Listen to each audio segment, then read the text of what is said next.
What are you expecting today? Let the court decide.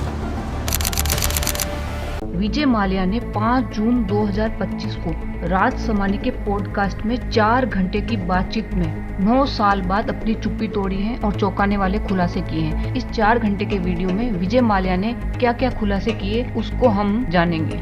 2012 में Kingfisher का पतन हुआ और 2016 में भारत छोड़कर लंदन भागने के बाद माल्या को फरार और चोर का टैग दिया गया।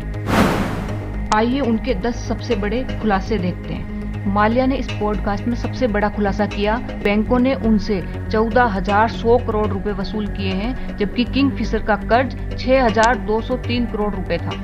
यह रकम उनकी संपत्तियों की बिक्री से वसूल की गई।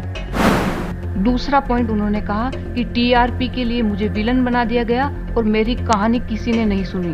उन्होंने कहा कि शानदार जीवन शैली और दौलत ने उन्हें सरकार और मीडिया का निशाना बनाया। मुझे हीरो से जीरो बना दिया गया। मेरी बर्बादी में राजनीतिक साजिश हुई थी।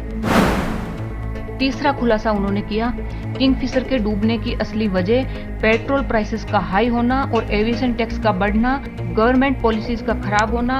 उन्होंने कहा कि कंपनी के लिए उन्होंने सब कुछ दांव पर लगा दिया, लेकिन हालात उनके नियंत्रण से बाहर हो गए। फोर्थ खुलासा उन्होंने किया कि आरसीबी पर उन्हें गर्व है। 2008 में आरसीबी को उन्होंने बनाया, लेकिन कर्ज के चलते आरसीबी उनसे छिन गई और आज भी उसका उन्हें दुख है।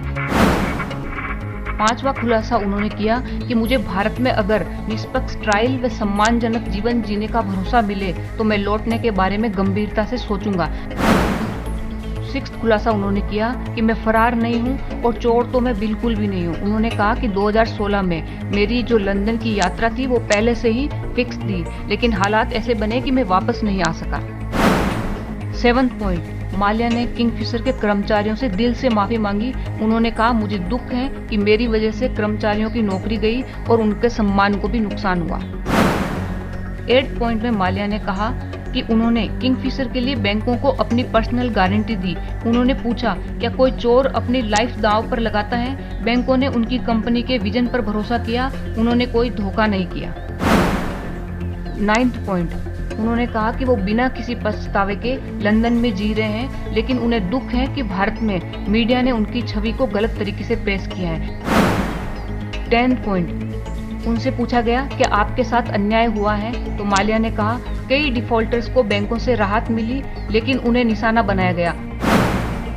तो दोस्तों, आपको क्या लगता है, ये सिर्फ अपनी छवि सुधारने की कोशिश थी या माल्या के साथ वाकई में अन्याय हुआ है? विजय माल्या का ये इंटरव्यू एक बार फिर साबित करता है कि हर कहानी के 2 पहलू होते हैं, इसीलिए हमेशा एक तरफा ना सोचकर रैशनल तरीके से सोचना चाहिए।